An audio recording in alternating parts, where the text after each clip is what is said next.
네, 여러분 안녕하십니까. 뉴스와이드 시작하겠습니다. 내란 특검이 한덕수 전 총리를 소환했습니다. 윤석열 전 대통령의 혐의를 다지기 위한 수순이라는 해석입니다. 또 한 명 안덕근 산업통상부 장관도 불렀습니다. 비상계엄 당시 국무회의 의결 과정을 누구보다 잘 알고 있는 한 전 총리와 당시 국무회의에 참석 자체를 안 했던 안 장관. 특검이 무엇을 들여다보려는 건지 살펴보겠습니다. 또 하나, 특검은 검찰 단계에서 수사가 제대로 이뤄지지 않은 무인기 사건을 살피고 있습니다. 인력도 대거 투입했죠. 무언가 나온다면 윤 전 대통령에게는 외환죄 혐의가 추가될 수도 있습니다. 오늘 출석한 한 전 총리와 안 장관 모습부터 보겠습니다.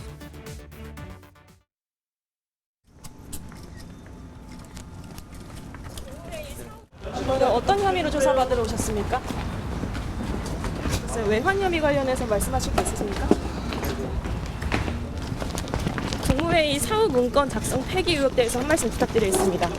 오늘 어떤 부분 소명하실 건가요? 오늘 참고인 신분으로 오셨습니까? 피의자 신분으로 오셨습니까? 내란 동조 의혹 어떻게 생각하십니까? 직권남용 피해자라고 생각하십니까? 네, 세 분과 이 내용부터 살펴보도록 하겠습니다. 서영주 맥정치사회연구소장, 정광재 국민의힘 대변인, 서정빈 변호사 나오셨습니다. 어서 오십시오. 안녕하십니까. 먼저 서면 해석께 좀 여쭤봐야 될 것 같아요. 지금 한 전 총리를 불렀단 말이에요. 그러면 특검에서 한 전 총리와 관련해서 뭘 보겠다고, 뭘 물어보겠다고 부르는 걸까요?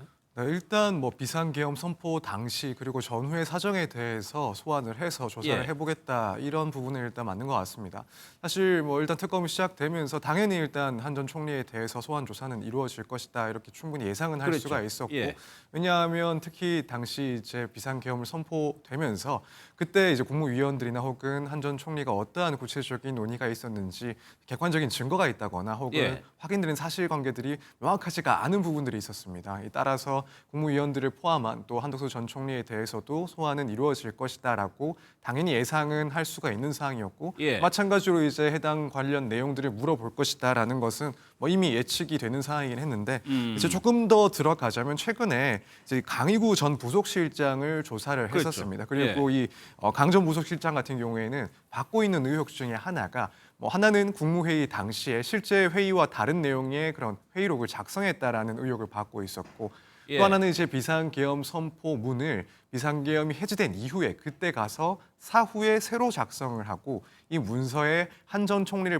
포함해서 국방부 장관 등의 그런 부서를 받았다. 물론 이 부분 나중에 폐기되긴 했었지만은 절차적인 그런 흠결을 덮기 위해서 해당 문건을 사후에 작성을 했다라는 그런 의혹도 제기가 되었던 사람입니다.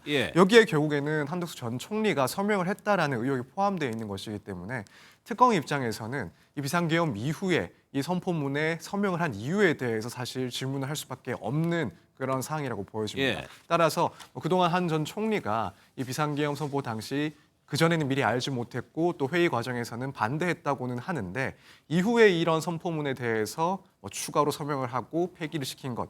이 부분은 결국 소급해서 보면 비상계엄 당시에 무언가를 알고 있었다거나 혹은 어떠한 역할을 수행했기 때문에 이런 부적법한 문제 등을 덮기 위해서 사후에 어떤 행동을 한 것 아닌가라는 이제 의심점을 가지고 특검에서 이 부분을 상당히 좀 집중적으로 묻고 있지 않을까 이렇게 생각합니다. 하나만 더 여쭤볼게요. 강의구 전 실장 같은 경우는 참고인 신분이라고 특검을 밝혔어요. 그런데 오늘은 한덕수 전 총리가 무슨 신분이냐 기자들이 물어본 거에 대해서 특검이 답을 안 했어요. 참고인인지 피고인인지. 이거는 어떤 의미가 있는 겁니까?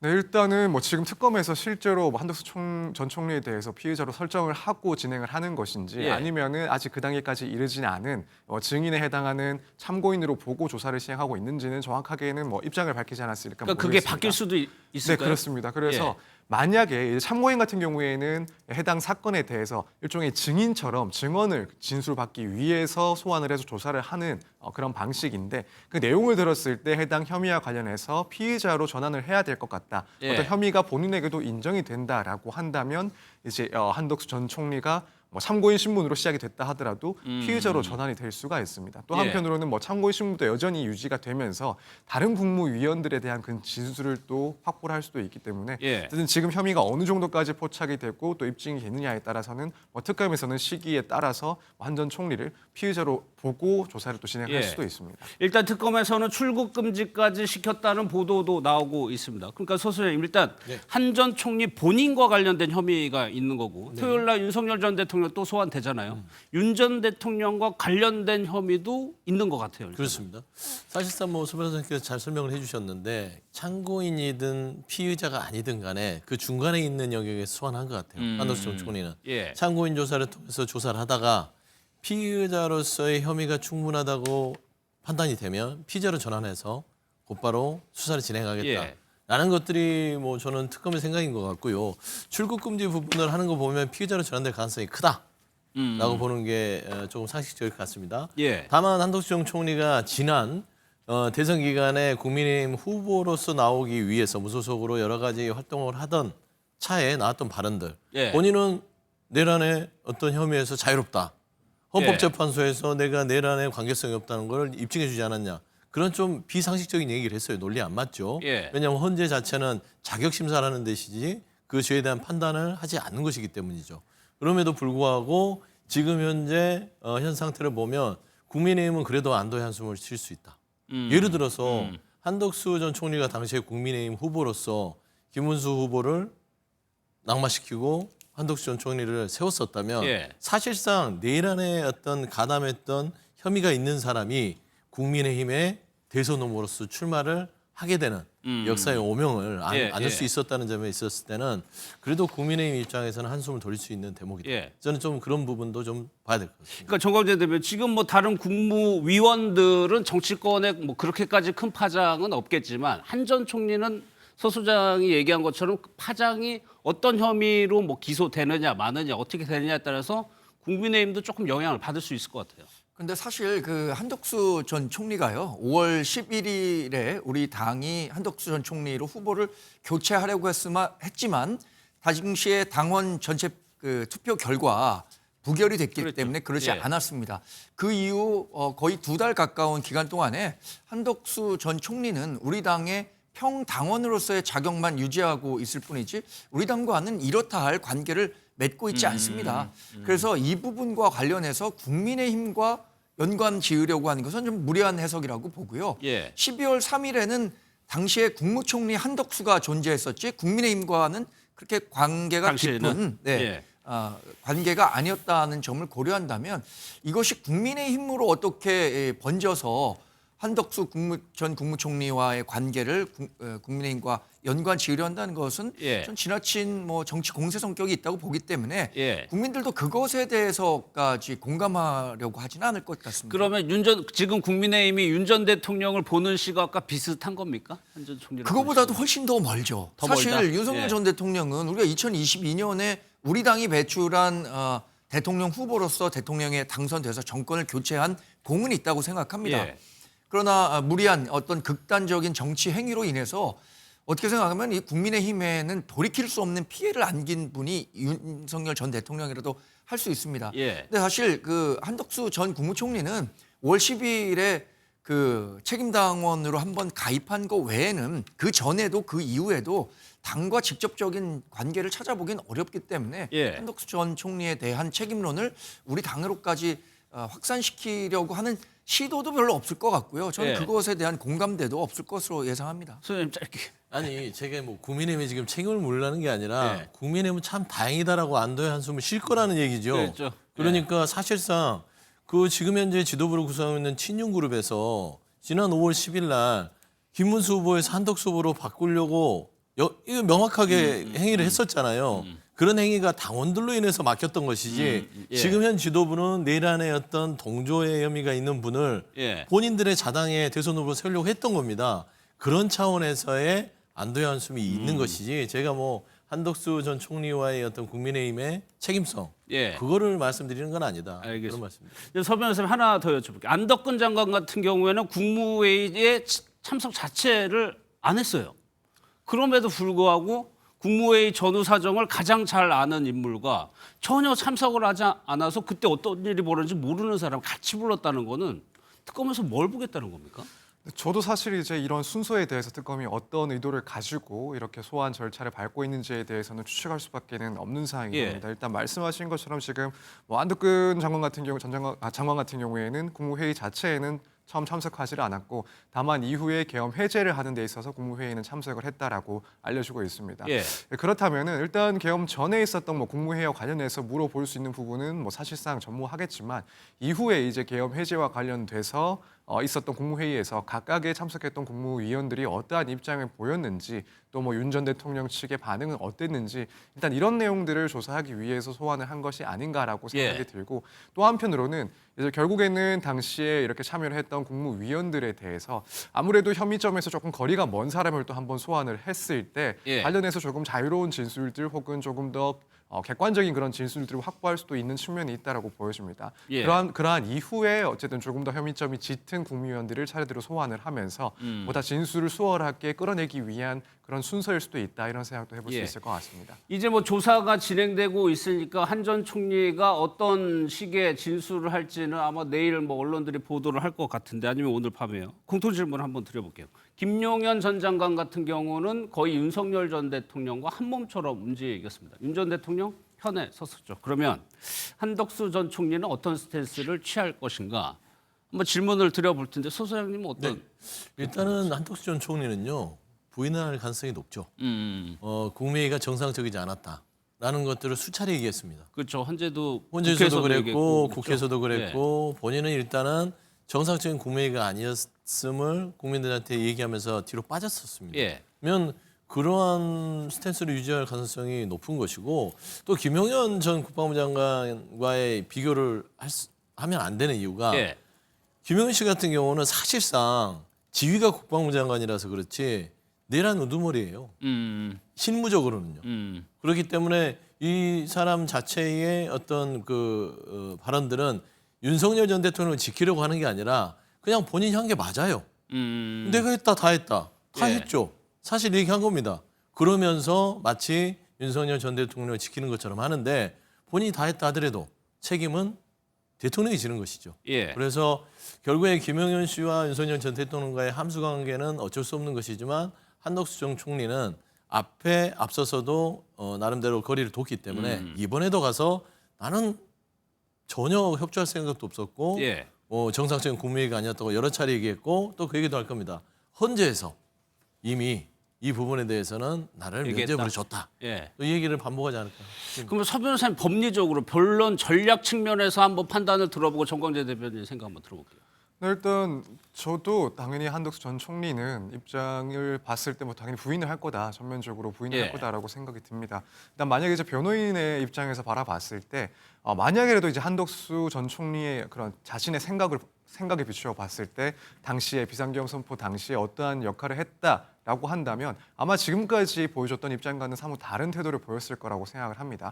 혹여라도 문제가 될 수 있는 역할을 했다라고 한다면 당연히 이 비상계엄의 적법성을 더욱 강조를 하고 또는 뭐 타당하다 이런 주장들을 해왔을 것이라고 보여지는데 오히려 반대로 이 비상계엄은 적법하지 못했다라는 점을 주장하는 걸 봤을 때 결국 한덕수 전 총리 입장에서는 자신이 실제로 법적인 책임을 질 만한 행동은 없었다 혹은 그럴 만한 상황은 아니다라는 판단을 이미 하고 이런 입장을 보였다라고 생각을 합니다. 그렇다면은 결국 지금 시점에 와서 뭐 그동안 수사기관에서 특별하게 한덕수 전 총리에 대해서 뭐 기소를 한다거나 혹은 보다 구체적인 조사가 없었다라는 점을 비추어 보면 지금 상황도 크게 다르지 않은 상황이라고 일단 생각을 할 것 같고 그렇다면 당연히 이때까지 해왔던 주장들 그러니까 비상계엄과 관련해서는 아는 것도 뭐 거의 없고 또 여기에 대해서는 관여한 바가 없다라는 주장을 계속하는 것이 뭐 변호인 입장에서는 그게 타당한 방식이 아닐까 생각됩니다. 일단은 윤 전 대통령 조사를 위한 뭐 다지기 이렇게 보는 시각이 우세한 것 같아요, 정광재 대변인. 저도 한덕수 전 국무총리가 지금 굳이 윤석열 전 대통령에 유리한 증언을 할 이유는 없다고 생각합니다. 12월 14일에 국회에서 윤석열 전 대통령에 대한 탄핵 표결 이후에 꾸준히 보여왔던 한 전 총리의 행보는 본인은 계엄에 대해서 전혀 알지 못했고 계엄과 관련해서 본인이 책임을 질 만한 내용도 없다는 것을 얘기해왔던 거예요.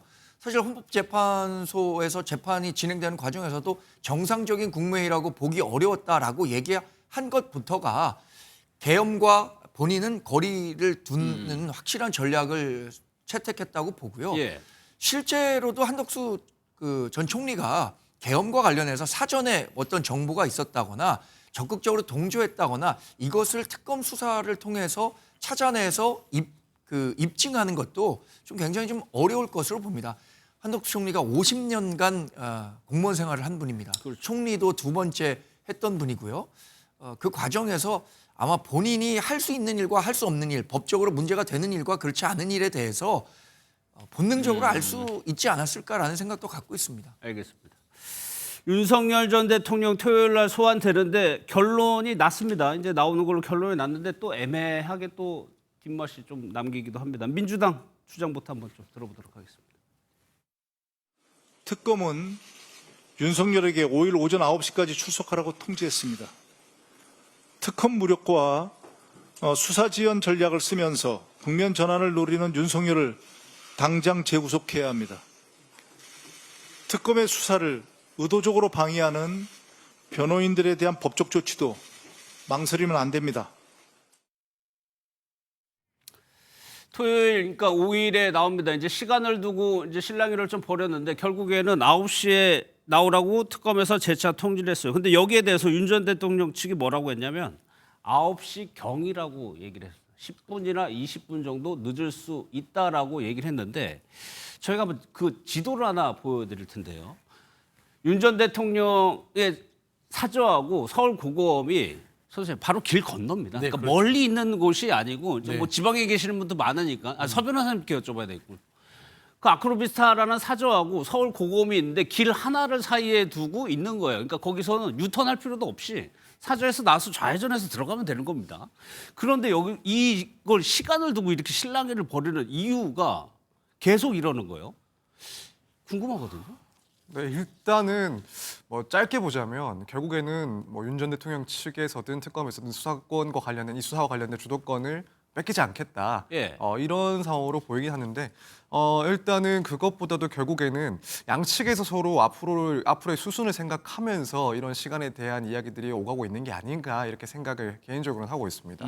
우선 뭐 특검 측에서 이렇게 시간을 9시로 고집하는 것, 뭐 윤 전 대통령 측에서 10시로 변경을 요구하지만 여기에 대해서 양보를 하지 않는 것, 이 부분은 아무래도 특검 측에서 향후에 그런 강제적인 신병을 확보하기 위한 그런 수순을 생각하고 있는 건 아닌가. 예. 예컨대 뭐 체포영장 나아가서는 구속영장까지도 조금 고려를 하고 있기 때문에 이러한 강경한 태도를 보이고 있는 것 아닌가라는 생각이 듭니다. 왜냐하면 결국 이제 특검 측에서 향후에 이런 과정에서 강조를 할 수 있는 것은 예를 들어 구속영장 등을 청구를 할 때 그동안 윤 전 대통령의 수사에 참여하는 방식을 봤을 땐 상당히 비협조적이었다. 예. 따라서 뭐 증거 인멸을 우려할 수밖에 없다라는 그런 사유를 또 제시를 할 수가 있습니다. 그래서 특검 측에서는 이런 점까지도 고려를 한 그런 반응이 아닐까라고 생각이 들고 또 이제 반면에 윤 전 대통령 측에서는 뭐 이후 뭐 재판 절차를 조금 염두에 두고서 이런 문제 제기를 하고 있는 것이 아닐까라는 생각이 예. 듭니다.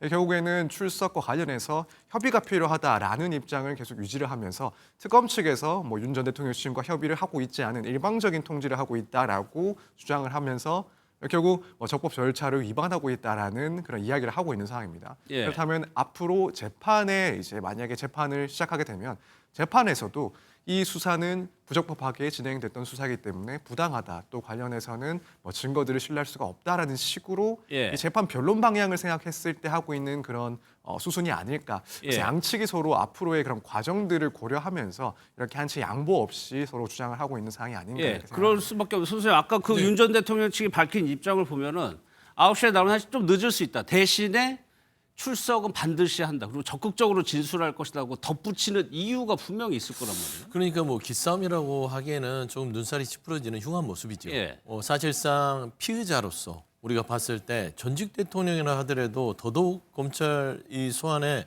성실하게 임하는 것들이 본인이 전직 대통령이었으면 국민들을 봤을 때 그게 좀 눈살이 찌푸러지지 않을까요? 그런 걸 전혀 고려하지 않고 기싸움을 하는 건데 그 부분은 서 변호사님께서 얘기를 하셨으니까요. 다만 저는 지금 현재 윤석열 전 대통령은 사실 특검이 본인에 대해서 구속영장을 청구할 거를 알고 있는 것 같고요. 예. 그런 부분에 있어서 본인의 지지자들에게 내가 머리 숙이고 끝까지 가지 않았다. 아. 내가 머리 들고 특검과 대항하고 있으니 예. 나에 대한 응원을 보내주라. 나 윤석열이다. 라는 어떤 신호를 보내는 거 외에는 본인에게 수사에 득택이 하나도 없습니다. 예. 예를 들어 특검에서 지금 사실상 차곡차곡 괘씸죄를 적용하고 있는 거 아니겠어요? 예. 그래서 저는 9시에 나오면 9시에 나오는 것이고 늦으면 10시에 시간 조정을 할 수 있는데 10분, 20분 늦을 것 같다. 이게 뭡니까? 이게 무슨 말장난하는 것처럼 보이잖아요. 예. 그냥 9시에 못 나와서 시간이 여러 가지로 그러면 10시에 나오겠습니다. 저번처럼 예. 하면 되는데 그래 9시는 가는데 9시 깨. 그 근처로 갈게요. 예. 라는 거. 이거는 국민들한테 누가 욕을 먹을까요? 윤석열 전 대통령 피의자니까 먹겠죠. 예. 그래서 저는 두 가지를 제안하고 싶은 거는 첫 번째 국회에서 윤석열 전 대통령의 지금 특검에 대해 임하는 이런 자세를 보면 국민들의 여러 가지 불쾌지수가 높아질 가능성이 높습니다. 예. 사실상 저는 이게 경호원들이 지금 벌써 파면당에 들어서 40명이 경호를 하고 있습니다. 이게 있다 보니까 본인이 여전히 대통령인 줄 알아요. 대통령을 내가 받아야지 특검 당시 내 피의자 한 사람으로 대우한다고 나는 거의 용납할 수 없어 이런 거거든요. 그래서 예. 저는 경호법을 즉시로 입법을 해서 파면당한 대통령에 대해서는 경호를 거둬야 된다. 예. 그래야만 현실 인식이 될 것이다. 그리고 두 번째 특검이 조금 너무 느슨하지 않냐. 아, 오히려요. 저는 그렇게 생각합니다. 예를 들어서 이 소환 통보에 있어서 변호인단과 줄다리기를 할 때 3일날 형사재판 외에 5일까지 좀 나름대로 여지를 뒀잖아요. 예. 저는 이런 방식으로 하면 윤석열 대통령 측에서는 더더욱 나의 이 압박 전략과 기싸움이 통했구나 라고 해서 더 수사에 비협조적이라서 특검의 시간은 정해져 있습니다. 예. 그러면 그 시간에 윤석열 전 대통령만 수사하는 게 아니잖아요. 빨리빨리 내란 우두머리에 대한 수사는 끝내놓고 나머지 관련자들을 수사하려면 예. 갈 길이 멉니다. 그래서 저는 윤석열 전 대통령의 수사를 조금 더 강하고 단호하게 예. 해야 될 필요가 있다고 생각합니다. 그럼 정광재 대변인은 이 부분을 어떻게 생각해요? 좀 느슨하다라고 소 소장님은 얘기를 했는데 뭐 일각에서 그런 얘기도 합니다. 윤석열 전 대통령이 만약에 수사 검사였으면 이렇게 안 했을 거다라는 얘기도 있던데 이 부분은 어떻게 생각하세요?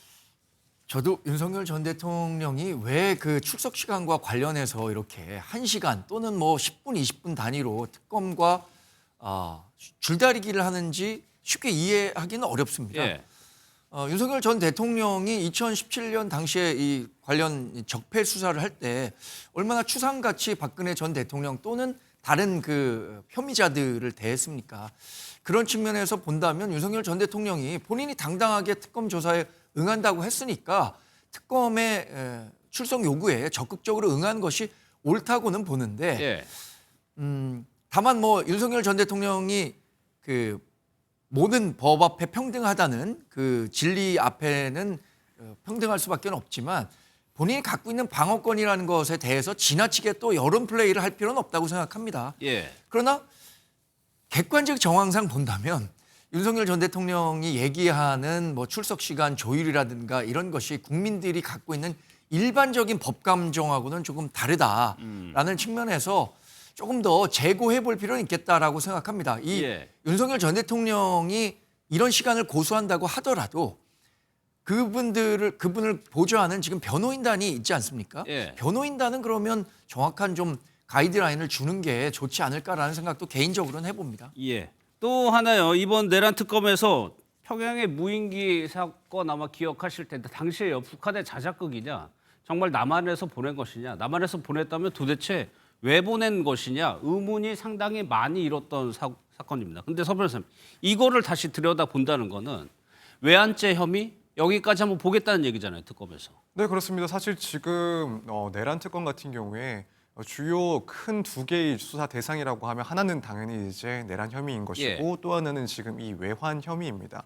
말씀하신 것처럼 2024년 그러니까 비상계엄을 선포하기 전에 그런 계엄 사유를 만들어내기 위해서 그 빌미를 만들어내기 위해서 북한의 무인기 등을 침투시켰다. 그렇게 해서 뭔가 이제 군사적인 충돌을 의도했다라는 그런 혐의를 가지고 수사를 시작을 한 상황입니다.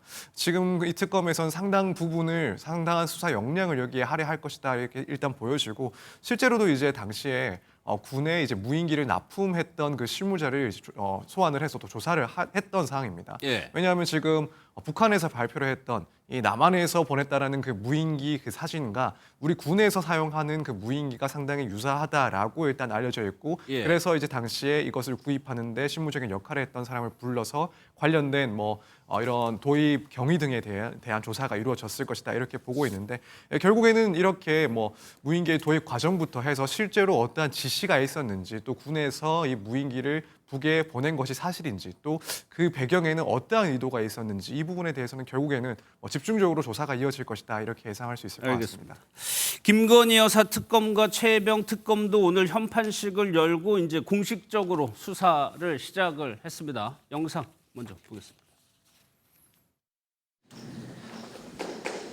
네, 다음으로 민중기 특별검사님의 인사 말씀이 있겠습니다. 저희 특검팀은 힘을 합치고 지혜를 모아 여러 의문에 대해 제대로 된 답을 드릴 수 있도록 최선을 다하겠습니다. 모든 수사는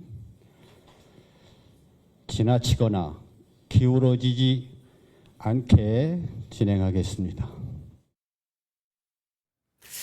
민중기 특검의 얘기를 들어보셨는데 선생님 네. 뭐라고 마지막에요? 지나치거나 기울어지지 않게 하겠다고 얘기를 했어요. 근데 내란 특검에서는 법부라기를 얘기를 했거든요. 네, 네. 그거하고 비교해 보면 다소 온도차가 느껴지는 것 같기도 한데 어떻습니까? 뭐 스타일이겠죠. 아무래도 민중기 특검 자체는 이제 그 판사의 예. 이력을 가지고 있고 그러다 보니까 이제 판사들은 대부분 어떤 균형과 어떤 원칙들 사이에서 그렇죠. 정확한 예. 잘을 되는 역할을 한다면 아무래도 조은석 특검 자체는 날카로운 면도칼 같은 예. 그런 성격을 가진 검사 보통 검사 출신이잖아요. 출신이죠. 그렇죠. 그러다 예. 보니까 당연히 그 특색은 다를 것 같아요. 다만 저는 민중기 특검께서 저렇게 얘기한 부분들은 잘했다고 봅니다. 왜냐하면 김건희 특검 자체가요. 국민적 관심사가 가장 높을 거예요. 특검 3개 특검 중에 그렇죠. 왜 그러냐면 내란 특검은 기본적으로 경찰이든 검찰이든 공수처든 수사가 진행된 상황에서 어느 정도 넘겨받아서 내용이 했지만 나왔죠. 예. 김건희 특검은 김건희 씨라는 이 인물에 대해서 대통령 배우자라는 이름으로 지난 윤석열 정부의 검찰이 손도 못 댔습니다. 16개 혐의가 있는데 그중에 제대로 김건희 씨에 대해 수사한 게 있습니까? 없지요. 예. 그렇기 때문에 하나하나 새롭게 처음부터 들여다봐야 되기 때문에 이게 마치 지난 정권에 대한 어떤 보복성으로 예. 비춰지는 것들은 김건희 씨에 대한 명확한 혐의를 주는 거에 있어서 부담이 될 수 있다. 그렇기 때문에 시작부터 아주 철저하게 기울어짐 없이 하겠다는 어떤 일성을 하신 것 같은데 저는 김건희 씨에 대한 어떤 여러 가지 수사가 이루어지면 예. 저는 의외로 내란 특검이 별로 국민들 관심사에서 멀어질 수도 있겠다. 왜냐면 워낙 소설 같은 얘기들이 계속될 거 아닙니까? 사실 그게 애초에 전망이었어요. 그렇죠. 예. 왜냐하면 주가 조작에 수십억을 벌었는데도 수사를 피했고 황제 출장 조사를 했죠. 거기에 통일교와 관련된 건진법사의 수천만 점 목걸이와 샤넬백이 오갔는데도 그 출자가 어떻게 됐는지 국가사업과 예. 관련해서 특히나 양평고속도로 십몇 년 했던 국가산업을 본인 일가가 있는 땅으로 정점을 변경하는 그 과정들 예. 어마어마한 일들이 지금 일어났음에도 불구하고 아예 이 부분들은 수사가 이루어지지 않았습니다. 예. 명태균 씨 녹취록 나왔잖아요. 총선, 대선 그 공천 개발 이런 부분들에 있어서는 거의 소설 수준이라서요. 저는 국민들이 이 좀 죄송한 말이지만 내란 특검보다는 스토리는 김건희 특검에 많이 눈길이 쏠리지 않을까 생각합니다. 그러니까 중간에 앞서 한 전 총리와 국민의힘 영향을 여쭤봤지만 사실 좀 국민의힘에서는 김건희 여사 특검을 더 주시하고 있다는 얘기도 있잖아요. 굉장히 부담스럽죠. 예. 그래서 민중기 특검이 얘기한 것처럼 지나치거나 기울어지지 않게 진행하겠다는 데에 대해서는 좀 120% 공감합니다. 예. 왜냐하면 김건희 여사를 둘러싼 의혹이 16개인데 거의 김건희 여사의 인생 전반을 살펴보는 내용이라고 봐도 무방할 것 같아요. 특히 우리 당으로서 부담스러울 수밖에 없는 것은 명태균 씨와 관련한 내용. 그러니까 명태균 씨가 2022년에 있었던 지방선거 관련한 그리고 또 보궐선거 관련한 공천과 관련해서 개입했었다는 것과 또 윤석열 전 대통령 후보 시절의 여론조사 과정에서 불공정한 방법으로 여론 조작에 나섰었다는 것. 이것은 우리 당의 공천 과정을 들여다볼 수도 있는 내용이어서 그렇죠. 우리 당으로서는 상당히 민감한 문제인데 다만 저는 이렇게 봅니다. 이게 공천이라는 게 굉장히 정무적인 내용이 많이 반영이 되는 겁니다. 예. 당시에 공천관리위원장을 했었던 윤상현 의원이라든가 또 정진석 전 비서실장이나 이런 분들까지 조사가 이루어진다고 하더라도 공천 과정 전반에 대해서 법률적 잣대로 어디까지 들이댈 수 있을까 이 부분과 관련해서는 의문으로 보기 때문에 다른 사안, 우리 당과 좀 상관없는 사안에 대해서는 뭐 부담이 덜하겠지만 우리 당과 직접적인 연관 관계가 있는 명태균 게이트와 관련해서라도 이게 우리 당 전체에 뭐 큰 부담을 줄 정도는 아니다 예. 이렇게 판단하고 있습니다. 다만 이게 여론에는 굉장히 민감한 영향을 줄 수 있기 때문에 사실 정치라는 게 여론을 바탕으로 하는 거잖아요. 그런 측면에서는 예의주시해야겠죠. 예. 최혜병 특검 같은 경우는 현판식과 동시에 수사도 착수를 한 것 같습니다. 임성근 전 사단장이 오늘 바로 소환이 됐습니다. 뭐라고 얘기했는지 한번 들어보겠습니다.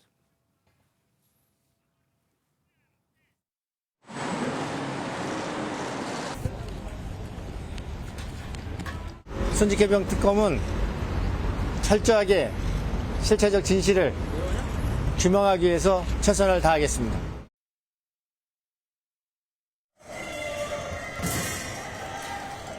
저는 이종호 씨와 일면식도 없고 전혀 통화한 적도 없고 아는 사이가 아닙니다. 김건희 여사님과도 마찬가지입니다. 전혀 모르는 사이고 제가 만약에 전화라도 한번 통화했으면 억울하지 않겠습니다.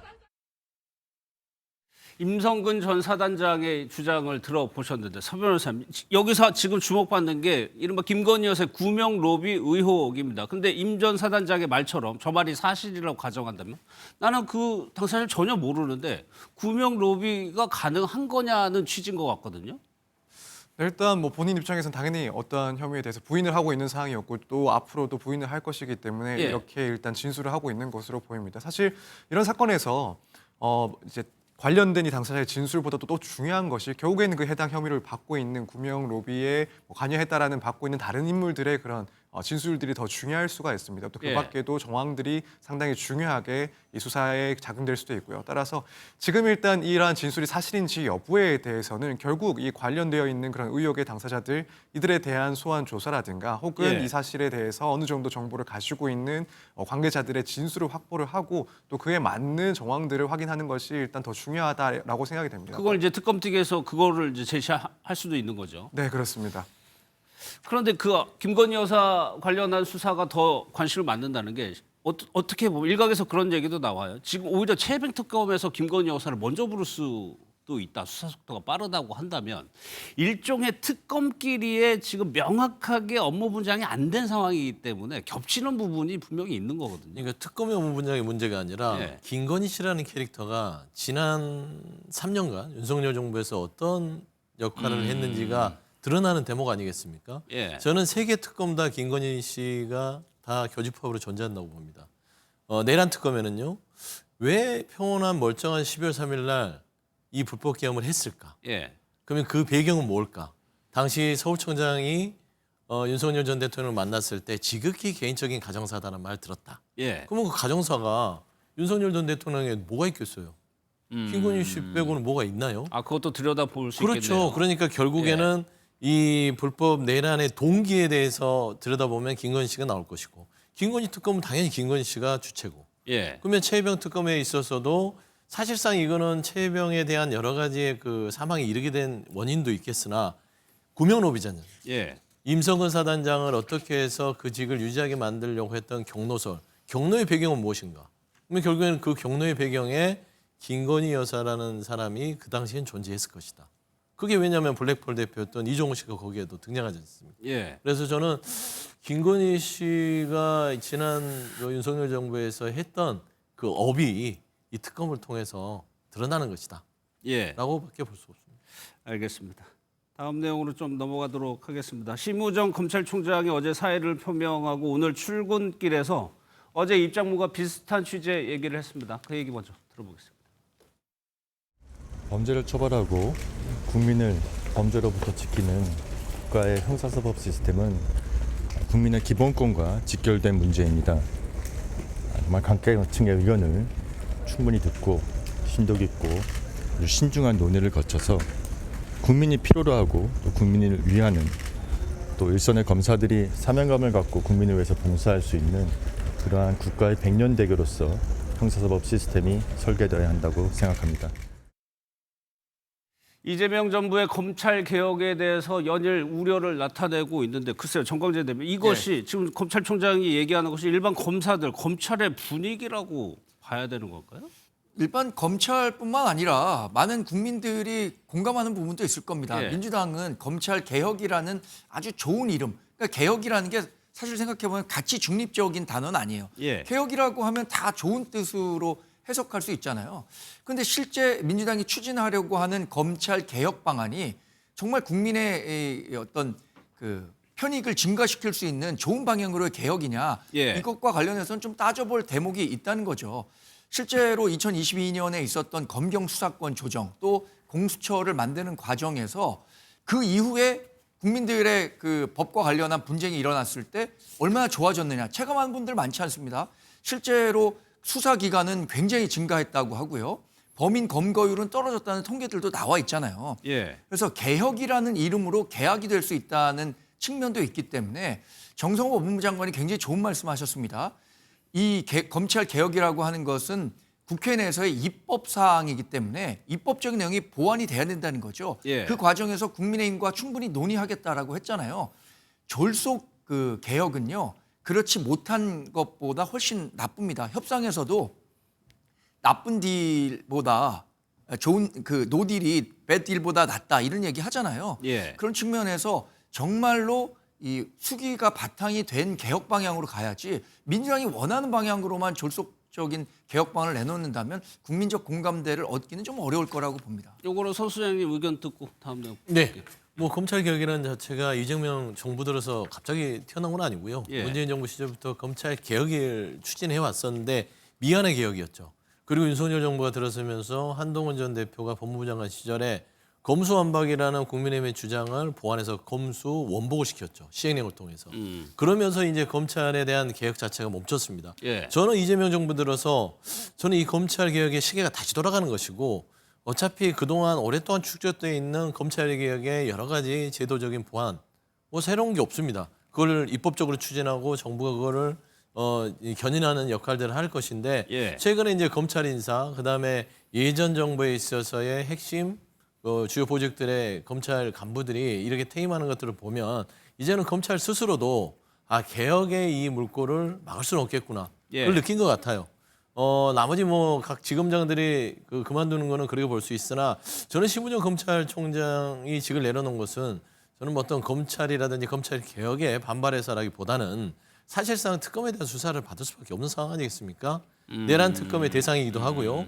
비아폰을 가지고 있던 검찰총장이고 네, 여러 가지 예. 수사에 대해서도 대통령 배우자에 대한 여러 가지 배려와 어떤 수사의 진행 자체가 석연치 않은 부분들이 많았습니다. 저는 예. 그런 부분에서의 수사의 대상이 됐기 때문에 수사를 받을 수 있다. 수사를 민간인 식물에서 받는 그런 방어적 차원에서 예. 즉시로 직을 이렇게 내려놓은 게 훨씬 더 좀 합리적 판단이 아니었을까. 그렇게 된다면 전 검찰총장이 또 조사를 받게 되는 상황이 벌어질 수도 있는 거네요. 어제 이렇게 사의를 표명한 이후에 곧바로요. 검찰 주요 보직에 대해서 인사를 단행했죠. 특히나 그중에서 이문정 검사가 서울 동부지검장으로 임명이 됐습니다. 좀 논란도 있고 의미가 있을 것 같습니다. 먼저 영상을 준비했습니다.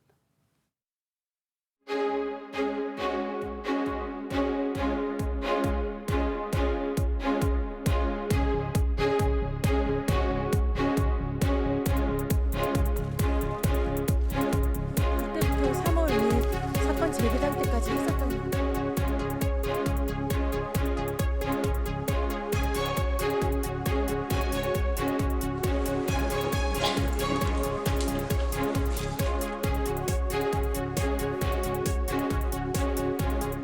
후보자로서는 국민들한테 좋은 영향을 미칠 거라고 생각지는 않아서요. 국민들에게 공개하기로 결정한 내용뿐만 아니라 제가 했던 내용 자체가 이미 언론에 충분히 알려져서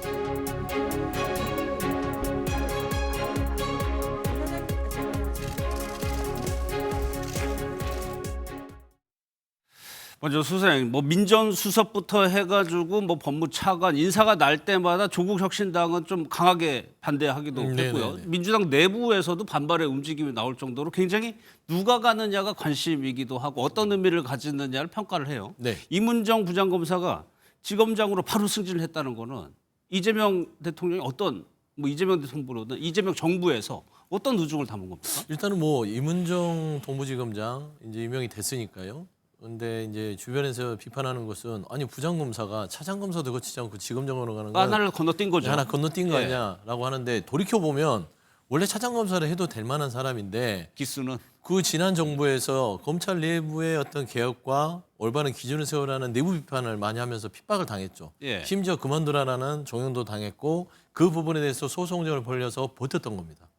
저는 그런 부분에 있어서 이미 차장을 통해서 지검장을 할 만한 사람인데 그 지난 정부에서 내부적인 비판에 쓴소리를 했다고 해서 나름대로의 어떤 차별을 받았으니 거기에 대한 정상적인 회복 예. 차원에서의 동부지검장 임명이지 않았을까라고 예. 보는 게 맞을 것 같고요. 사실상 이문정 그 지검장에 대해서 제가 좀 개인적으로 평가하자면 저분은 권력에 줄 서는 분은 아닌 것 같고요. 사실상 철저하게 검찰을 애정하는 사람 같아요. 예. 대한민국의 검찰이 검찰로서 국민들의 눈높이에 맞추려면 이렇게 가야 된다. 예. 라는 것들에 있어서의 주장을 했지 어떤 정부에 있어서 어떤 그 입맛에 맞는 메시지를 내므로써 자기가 자신이 어떤 정치적인 어떤 입지를 공고히 하려는 것들은 없는 사람 같다.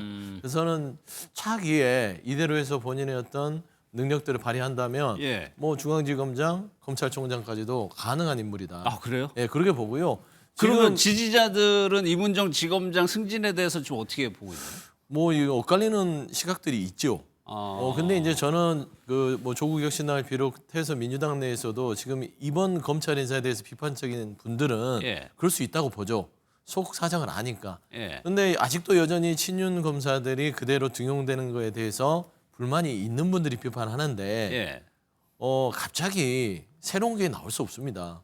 검찰의 오랫동안의 어떤 그 라인들이 윤석열과 친윤 검사들이 어쩔 수 없이 포진해 있는 것이고 예. 그들이 개혁에 지금 동참해서 입장을 바꾼다면 그 사람들을 쓰는 것들은 이재명 정부에서 용인술의 어떤 그런 흐름과 맞지 않을까 싶어요. 예. 그래서 저는 비판적인 시각은 얘기할 수 있으나 저는 검찰 개혁에 있어서는 예. 좀 제대로 된 여러 가지의 인사의 포진이 아니었을까라는 점으로 좀 이해를 하고 한번 검찰 개혁의 움직임을 한번 이번 주요 보직 인사들의 여러 가지 반응을 통해서 한번 예. 평가하는 게 좀 낫지 않을까 생각합니다. 알겠습니다. 그러면요 이문정 검사가 과거에 검찰 뭐 내부 비판뿐만 아니라 정치적 성향으로 볼 수 있는 입장을 내기도 했었죠. 그 영상 보고 이어가도록 하겠습니다. 처음 배당받은 사건이 한명숙 전 총리 모의위증 교사 사건이어서 6개월 동안 제가 만든 수사 기록이 총 11건 중에 9건이니까요. 그 모든 기록이 검사 임은정으로 되어 있는데 그런 부분에 대해서는 총장님이 그걸 몰랐다는 건 상식적으로 사실일 수는 없고요. 검사 생활 해보셨지만 본인이 어디로 갈지 9일 전에 아는 검사 있습니까? 아주 잘 나가는 검사는 자리도 만들어서 가는 것은 뭐 이문정 검사님은 전국을 이렇게 많이 다니셨더라고요. 저도 그런 인사는 처음 봤습니다. 어떻게 이렇게 지방만 다니셨죠? 내부 고발자로 한 12년 동안 좀 고발을 좀 하다 보니 네. 많이 지켜가지고. 정치적인 성향이 비교적 명확해서 그런 지적이 내부에서 나오고 있는데 혹시 그런 정관재 대변인께서 뭐 따로 이렇게 우려하는 부분도 있겠지만 과연 이게 지검장으로서 지휘권이 제대로 이게 발휘가 될 것이냐 그런 우려도 있더라고요. 일단 그 이문정 지검장이 된 것은 예. 정권 교체가 이루어졌구나, 세상이 바뀌었구나라는 것을 가장 대표적으로 보여주는 검찰 인사의 한 단면이라고 봅니다. 예. 이문정 검사는 그동안 보수 정당이 집권했을 때 상당히 검찰 개혁과 관련한 이야기를 마치 이 내부 고발자인 것처럼 해서 다양한 목소리를 냈던 분이죠. 그렇기 때문에 이재명 대통령으로서는 일종의 보훈 인사 성격으로 파격 승진을 시킨 게 아닌가라는 예. 판단도 할 수 있을 것 같고요. 그래서 국정기획위원회에 참여했었던 것 아니겠습니까? 근데 저는 이문정 검사에 대한 이런 파격 승진은 검찰 개혁과 관련하고 검찰이 독립적으로 운영돼야 한다는 얘기를 하고 있잖아요. 민주당이. 근데 이건 좀 검찰에 잘못된 시그널을 줄 수도 있다고 생각합니다.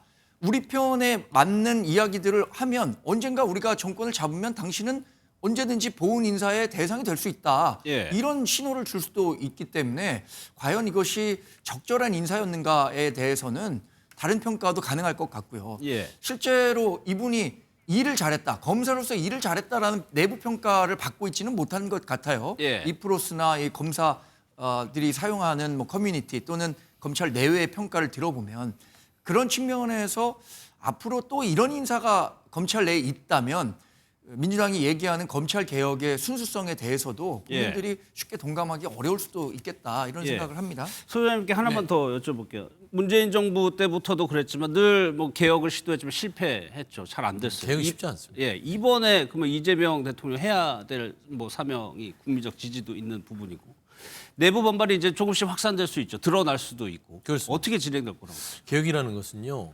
그렇게 막 아름답게 갈 수가 없어요. 그러니까 돌이켜보면 윤석열 정부가 했던 개혁 방식만 사용하지 않는다면 저는 개혁의 시작점을 좋을 수 있다. 힘으로 누르는 개혁은 안 된다. 지난 정부에서 의대 증원 자체가 의료 개혁의 일환이었는데 2,000명을 고집하면서 힘으로 눌렀지 않습니까? 심지어 포고령에 전공의들 안 따라오면 처단한다. 이런 정도까지 힘으로 눌러서 의료 개혁을 하려고 했던 그런 정부를 답습할 리는 없고 지금 현재에 있어서 검찰 개혁도 정성호 법무부 장관께서도 그러지 않습니까? 검찰 해체가 아니라 기소 수사를 분리하는 것들에 대한 국민적 염원을 담아서 가겠다. 그리고 야당과도 이야기를 하면서 개혁을 완성하겠다. 결국엔 개혁이라는 것은 국민 여론과 여러 가지 사회적인 그 중지를 모아서 하는 것들이 성공하는 개혁이 될 수 있을 것입니다. 사실상 개혁이요 성공하기 쉽지 않습니다.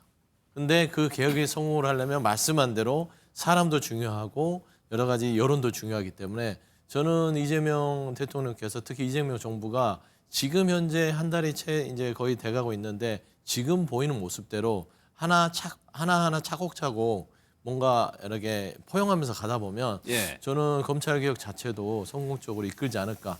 덧붙여서 이문정 검사의 이 동부지검장 임명 자체도 이 검찰 개혁의 일환으로 저는 보셨으면 좋을 것 같고요. 이문정 검사는 일에 대해서 뭐 좀 박하게 평가하셨는데 도가니 사건 아시잖아요. 영화로도 됐을 정도로 굉장히 일에 대해서도 뛰어난 분인데 다만 내부에서 핍박받으면서 한직으로 돌면서 일할 기회를 많이 얻지 못했다는 부분들도 고려를 하셔야 될 것이다. 그런 말씀드립니다. 알겠습니다. 뭐 여당도 마찬가지입니다. 차기 당대표 자리에 출사표를 던진 정청래, 박찬대 의원 역시 검찰개혁 강하게 얘기를 했는데 오늘 얘기 한번 들어보겠습니다. 검찰개혁, 이번엔 끝을 봐야 합니다. 9월까지 검찰청 해체, 더 이상 검찰청이라는 이름을 남기지 않겠습니다. 검찰개혁은 폭풍처럼 몰아쳐서 전광석화처럼 해치워야 합니다. 국민 여러분께서 추석 귀향길 자동차 라디오 뉴스에서 검찰청이 폐지됐다. 역사의 뒤안길로 사라지게 됐다. 이 뉴스를 들을 수 있도록 하겠습니다. 두 명 중에 한 명은 차기 당대표가 되겠죠. 의견을 들어보셨고 또 하나요. 두 명이 좀 치열하게 경쟁을 벌이고 있는데 오늘 뭐 두 사람이요 같이 만나는 장면이 있었습니다. 그 얘기도 한번 그 모습도 한번 보겠습니다. 혼주 퇴장합니다.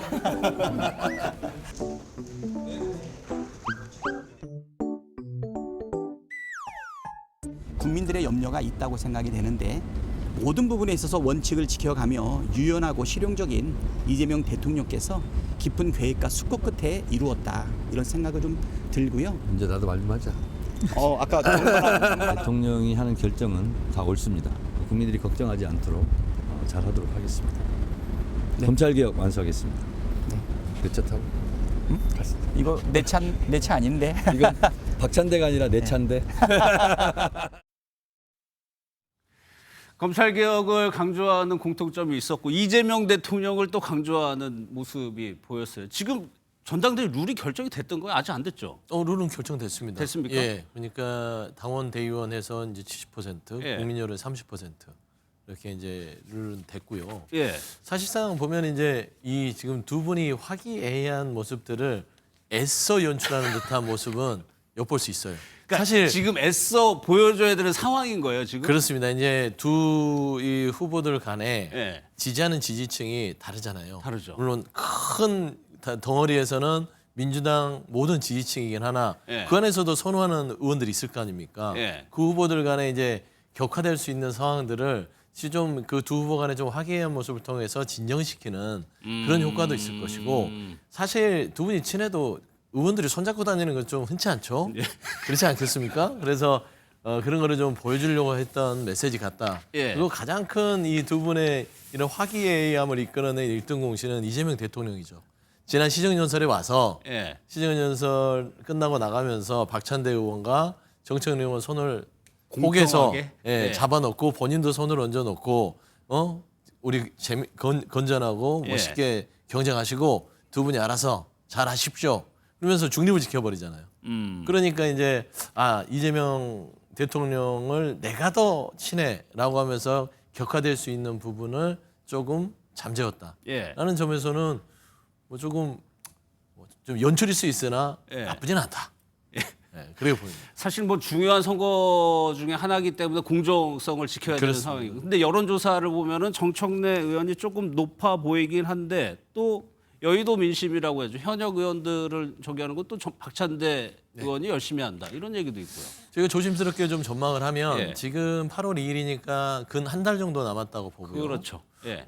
지금 현재 그 각종 여론조사는 정청래 의원이 아무래도 인지도나 그동안 오랫동안 당에서 이 당원들과의 스킨십을 늘려왔고 심지어 이제 빅 스피커로 알려져 있는 각종 그 유튜브 채널에 오랫동안 출연하고 그분들과 친분을 가시해왔기 때문에 아주 적극적인 지지층에서는 정청래 의원에 대한 인지도와 호감도가 높습니다. 그거 부인할 수 없는 사실이고요. 그렇기 때문에 지금 현재 여론조사는 당원들한테 높게 나오는 것이다. 다만 박찬대 의원 같은 경우는 사실상 이재명 대통령만 보고 정치를 했던 사람이에요. 예를 들면 다른 어떤 뭐 채널이라든지 뭐 유튜브라든지 인지도보다는 이재명 대통령이 대표 시절에 당에서 연임을 하는 과정 속에서 그 옆에서 그냥 이재명 대표만 지키고 대통령을 만드는 데 집중했기 때문에 아무래도 당내 의원들의 입지는 아무래도 박찬대 의원이 높을 수밖에 없는 여건이었다. 그러면 이제 당원에 대한 어떤 그 지지 밑바탕은 정청래 의원이 세는 게 맞고요. 의원들의 또 밑바탕은 박찬대 의원이 이제 센 게 맞죠. 다만 저는 이번 선거가 박빙으로 이루어질 가능성이 크다. 뭐 1%, 2% 차로 당락이 결정돼 그런 당대표 선거가 될 것으로 보이기 때문에 다만 당원들끼리 격화되거나 서로 네거티브 하지 말고 정말로 이재명 대통령, 이재명 정부의 성공에 어떤 당대표가 더 좋을 것인지 라는 점을 잘 선택했으면 좋겠고 요즘에 나오는 게 인파이터가 당대표가 되는 게 맞겠냐 아웃복서가 맞겠냐라는 선택을 당원들이 하게 될 것으로 봅니다. 근데 소 소장님이 예측대로 그렇게 결국 박빙의 승부가 된다면 정경재 대표 이게 전당대회라는 것이 결국 후유증을 우려해야 되는 측면도 있는 거잖아요. 사실 뭐 달이 차면 기우는 것처럼 권력이 차면 뭐 다음이 누가 될 것인가에 대한 관심이 굉장히 커질 수밖에 없는 거죠. 근데 이번 그 전당대회는 이재명 대통령이 당선된 이후에 첫 민주당 당대표를 뽑는다는 점에서 저는 이번 룰에 따라서 55%가 권리당원이 차지하고 있거든요. 권리당원이 과연 어떤 사람이 민주당의 당대표가 되는 것이 이재명 대통령의 국정 운영에 더욱더 부담을 줄이고 국정 동력을 더 살릴 수 있을 것인가 이런 부분에 대한 전략적 판단을 하지 않을까 싶습니다. 저도 당장 나온 여론조사 결과는 정청래 의원은 2016년에 한 번 쉬기는 했지만 4선 의원이에요. 그러니까 일단 20년 가까이 정치를 했던 분이고 박찬대 의원 같은 경우는 3선 의원입니다. 민주당에서 오랫동안 활동해왔던 정청래 의원이 지금 당장의 어떤 인지도나 지지도 측면에서는 유리한 측면이 있다고 봅니다. 그러나 국정 운영을 돕는 당대표로서의 역할 이 부분에 어느 사람이 더 적임자인가 여기는 좀 더 두고 봐야 하는 게 아닌가 이렇게 판단하고 있습니다. 알겠습니다. 국민의힘 전당대회 얘기도 해볼 텐데 어제 이준석 의원이 한동훈 전 대표 계속적으로 전당대회에 나올 것이다라고 얘기를 하고 있습니다. 그 얘기 한번 들어보겠습니다. 한동훈 대표 100% 나옵니다. 100%요? 100% 나온다고 보세요? 그 사람의 성격이 그런 거 있어요. 이제 그 경상도 말로 하고제비라 그러고 그 상습 출마라고 하는 경우도 있거든요. 한동훈 대표도 지금까지 그런 기회 있을 때 법무부 장관 하다 비대위 준다니까 바로 왔잖아요. 그리고 또 대표 출마하니까 바로 출마했잖아요. 대선 나온다니까 바로 대선 나왔잖아요. 어물전 앞을 그냥 못 지나가는 스타일이 있습니다. 정광재 대변인께 여쭤볼게요. 지금 이준석 의원의 저 분석은 견제 성격이 있는 거니까 아니면 실제 가능성이 있어서 그런가? 글쎄요, 그 이준석 의원이 궁예도 아니고 독심술을 갖고 계신 것도 아닐 텐데 100% 정치에서 100%라는 그런 말 표현 잘안 하기가 쓰는데요. 어렵잖아요. 예. 정치는 생물이기 때문에 그리고 또 그때그때 정치 상황에 따라서 얼마든지 정치적 판단이 다를 수 있기 때문에 예. 100% 나온다 이건 전 말이 안 되는 얘기라고 생각하고요. 한동훈 전 대표는 제가 최근에 뵀을 때도 예. 그 출마와 관련해서는 마음을 정하지 못한 것 같다라는 인식을 저는 받았습니다. 그러니까 이번 그 전당대회에 참여하는 것이 좋겠느냐 그렇지 않겠느냐 예. 관련해서는 여러분들의 이야기를 듣고 있고요. 조원 그룹 중에서도 참여해야 한다 그렇지 않다 이렇게 얘기하는 분들이 벌써 몇 나뉘어져 주째네요. 있기 때문에 예. 그리고 이 전당대회라는 게 정해진 것도 사실 얼마 되지 않았어요. 그리고 시기도 아직 확정된 것도 아니고 예. 그래서 그 한동훈 전 대표의 전당대회 출마 가능성은 열려 있지만 뭐 닫혀 있지도 않고 닫혀 있지만 열려 있지도 않은 그런 상황이라고 봐야 될 것 같습니다. 그래서 예. 이준석 의원처럼 100% 출마한다 이것은 그냥 정치 평론하는 사람이 본인의 의견을 바탕으로 얘기할 수는 있지만 예. 글쎄 현역 의원으로서 뭐 100% 출마한다라는 얘기를 하는 것은 그렇게 적절한 발언은 아닌 것 같습니다. 예. 그 관련해서 정성국 의원 같은 경우에는 이렇게 고민하는 거 처음 봤다라는 취지의 얘기를 했고 오늘이요 권영세 의원 같은 경우에는 약간 좀 비판적인 시각을 드러냈습니다. 당이 기대를 걸 만한 인물은 아니다라고 했는데 그 얘기도 한번 들어보겠습니다. 저는 대표님의 지금 이 모습을 본 적이 잘 없어요. 이렇게 고민하고 신중한 모습을 본 적이 없습니다. 그런 상황인데 요즘 이번에 대표 출마하는 부분에 대해서만큼은 말씀을 안 하세요. 이거를 우리 한동훈 대표가 제일 먼저 그랬던 것 같은데 쿠데타라고 얘기를 하고 저는 이번에 그런 식의 행태를 보고 우리 한동훈 대표가 우리 당에 어떤 기대를 걸 만한 그런 인물은 아니구나 이런 생각을 하게 됐습니다. 아주 뭐 실망을 크게 했습니다. 글쎄 소장님, 뭐 한동훈 전 대표가 정치인으로서 비상계엄 때를 살펴보면 판단이 굉장히 빠르고 대응도 빨랐단 말이에요. 근데 네네. 오늘은 이번에는 유독 좀 생각을 오래 하고 있어요. 네. 어떤 지점을? 그러니까 한동훈 전 대표의 고심을 깊게 만드는 사람은 지금 권영세 의원 같은 분이에요. 그러니까 당이 네. 기대를 할 만한 인물이 아니다라고 비평을 하는데 저런 당내 의견? 아니 국민의힘이 지금 망가지는 가장 큰 원인이 친윤들이 반성하지 않고 여전히 탄핵을 반대하는 당론을 유지하면서 예. 지도부를 계속 유지해서 가잖아요. 그럼 국민들이 그 친윤 일색인 국민의힘에 신뢰를 주겠냐고요. 대선에서 이미 심판을 받았으면 책임지고 물러나고 뭔가 변화하고 혁신하는 모습으로 물갈이가 돼야만 예. 새롭게 시작하는데 여전히 친윤이에요. 그 핵심이 권영세 의원 같은 분이에요. 권선동 전 원내대표, 송원석 지금 현재 뭐 말하자면 원내대표 겸 예. 당대표 동원한대행의 비대위원장. 이런 분들이 있기 때문에 한동훈 전 대표 같은 사람이 나가야 되나 말아야 되나 하는 거예요. 사실상 본인들이 자리를 비켜주면 새로운 사람들이 유입이 되는 것이고 예. 제가 그냥 객관적으로 봐서 한동훈 전 대표가 12월 3일 날 탄핵에 대해서 찬성하고 그다음에 비상계엄 해제에 가지 않았다면 국민의힘은 있는 그대로 위원정당입니다. 그나마 위원정당에서 숨을 쉴 수 있었던 건 한동훈 전 대표의 당시에 행위이지 않았을까. 예. 그거는 냉정하게 본인들도 돌아봐야 될 거 아닙니까. 그래서 저는 이런 부분에 있어서 여전히 친윤들이 본인들이 기득권을 내려놓을 생각이 없다라는 예. 것이고 한동훈 전 대표의 100% 출마설 저는 정치 지도상은 100% 출마하는 게 맞죠. 그러나 정치 여건상은 출마는 0%입니다.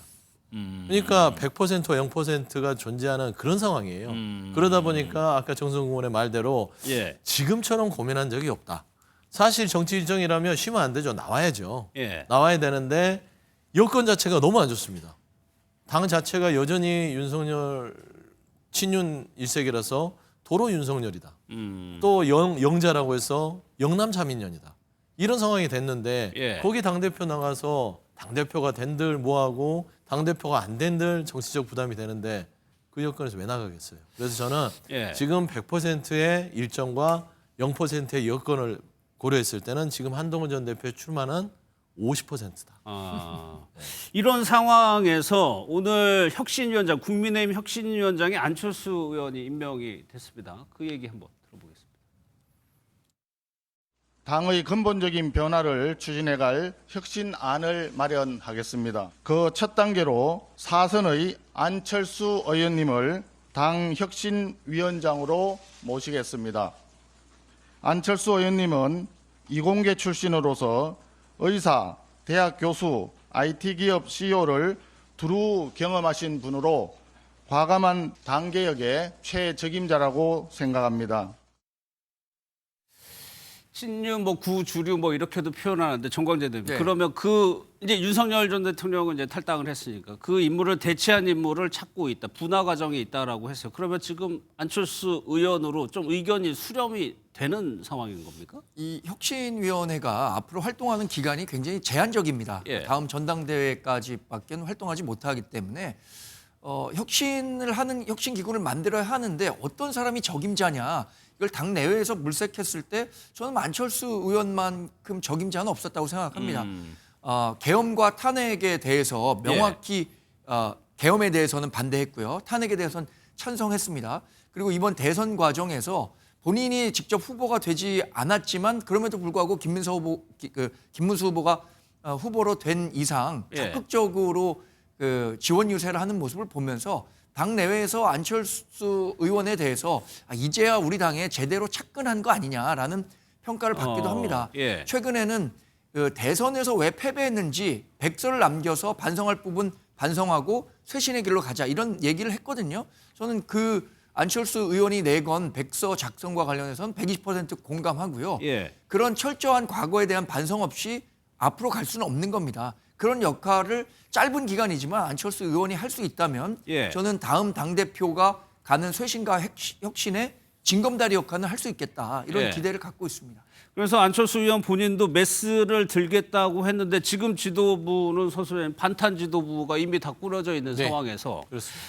안철수 의원이 혹시 김용태 비대위원장처럼 되는 것 아니냐는 우려도 있고 실제로 어느 정도나 해낼 수 있느냐에 대한 조금 우려도 나오거든요. 그러니까 두 가지의 역할을 할 것 같아요. 하나는 김용태 전 비대위원장의 목소리를 낼 것이고 그다음에 혁신위의 성과는 조정훈 전 의원의 이 모습을 닮아갈 것이다. 백서 수준? 혁신위가 할 수 있는 건 자문과 백서 정도 펼쳐내는 것 외에는 저는 없을 거라고 봅니다. 국민들이 딱 봤을 때 안철수 혁신위원장 국민의힘이 혁신되겠는데 느낌이 올까요? 안 오거든요. 사실상 혁신이라는 것들이 예전에 인류한 혁신도 바뀌었으나 자문적인 역할만 할 뿐이지 정권을 쥐고 흔들 수 있는 것도 아니지 않습니까? 그런 의미에서는 지금 국민의힘은 여전히 그냥 모양새만 갖추지 본질적인 부분을 바꿀 생각이 없다.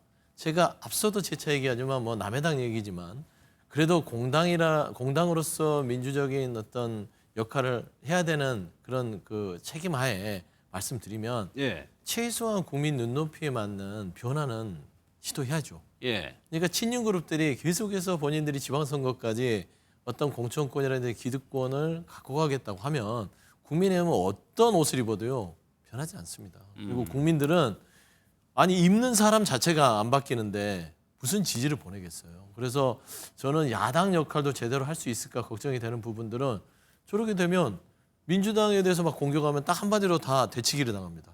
내일하는 옹호한 당이 무슨 그거나 먼저 고치고 오세요. 무슨 할 말 있습니까? 그러면은 국민이 뭘 할 겁니까? 저는 그런 상황에 지금 직면해 있다. 정광재 대변인 나오시니까 하나만 더 여쭤볼게요. 지금 예비 당권 주자들이 입장 표명을 하는 마지노선을 대략 어느 정도 시점으로 보면 돼요? 지금 우리가 이르면은 8월 중순에 전당대회를 하는 것으로 나오는데 전당대회가 대체로 공고서부터 이루어지기까지는 한 45일 정도 걸립니다. 그러면 7월 한 10일 정도의 공고가 이루어진다면 그 전까지 그러니까 7월 10일 정도를 전후해서 공고가 이루어진다면 7월 중순까지는 어떤 식으로든 후보군이 좀 좁혀지지 않을까 생각합니다.